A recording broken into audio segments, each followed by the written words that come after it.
మీకొక మంచి కథ చెప్తాను. ఒకరోజు కష్టము, సుఖము 2 కలిసి మాట్లాడుకుంటున్నాయన్నమాట. కష్టం అడుగుతదనమాట. చాలా రోజులైపోయింది మనం కలిసి, ఏంటి ఎలా ఉన్నావు అని అడుగుతది. అప్పుడు సుఖం అంటది, నేను బాగున్నాను అంటదనమాట. సుఖం కూడా కష్టాన్ని అడుగుతది, నువ్వెలా ఉన్నావు అని. నేను అస్సలు ఏమీ బాలేను అని అంటదనమాట. ఏమైంది అని అంటదనమాట. కష్టం సుఖంతో అంటదనమాట. నువ్వు చాలా అదృష్టవంతురాలివి. ఈ ప్రపంచంలో ప్రతి ఒక్కరు కూడా నిన్నే ఇష్టపడతారు. నువ్వే కావాలనుకుంటారు. ఆహ్, నువ్వుంటే చాలు అని అనుకుంటారు. అప్పుడు సుఖం అంటదనమాట. ఓలి పిచ్చిదానా, నేను కాదు అదృష్టవంతురాలివి. నువ్వే చాలా అదృష్టవంతురాలివి అంటదనమాట. అప్పుడేమొచ్చి కష్టం అంటదనమాట. నీకేమైనా మెంటలా? ఎవరైనా ఈ ప్రపంచంలో ఎవరైనా నన్ను ఇష్టపడతారా? ఎవరైనా నన్ను కావాలని అనుకుంటారా? అని అంటదనమాట. ఇప్పుడు సుఖం అంటదనమాట. నీకొక నిజం చెప్పినా అని. ఏంటి అని అంటదనమాట. ఇది బాగా అర్థం చేసుకుంటేనే అర్థమవుతది అంటదనమాట. అయితే ఆ! చెప్పు అంటదనమాట. అప్పుడు సుఖం కష్టంతో అంటదనమాట. నువ్వు ఎవరి జీవితంలోకి వెళ్తావో వెళ్ళినప్పుడు ఎన్నో మంచి పనులు చేస్తావు.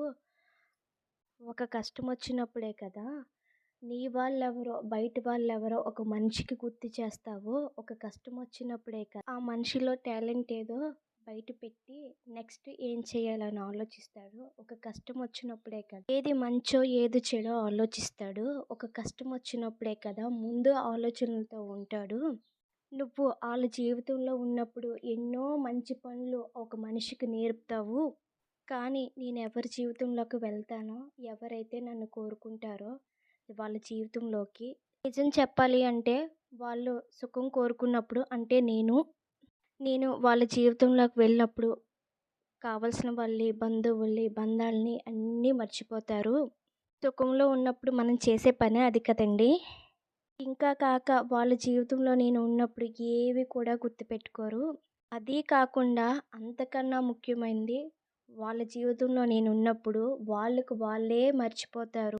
అలా అని సుఖం కష్టంతో చెప్పుకుంటది.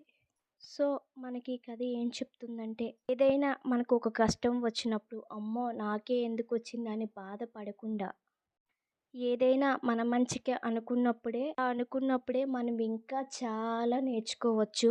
ఒక మనిషికి సుఖం ఎప్పుడొస్తదంటే, ఆ కష్టాన్ని దాటినప్పుడే సుఖమొస్తది. ఆ కష్టాన్ని గట్టిగా స్వీకరించినప్పుడే మనకి సుఖమొస్తది.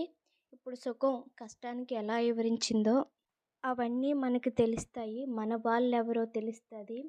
మనమేంటో మనకు తెలుస్తది. మనం ఏం చెయ్యాలో కూడా మనకు తెలుస్తది.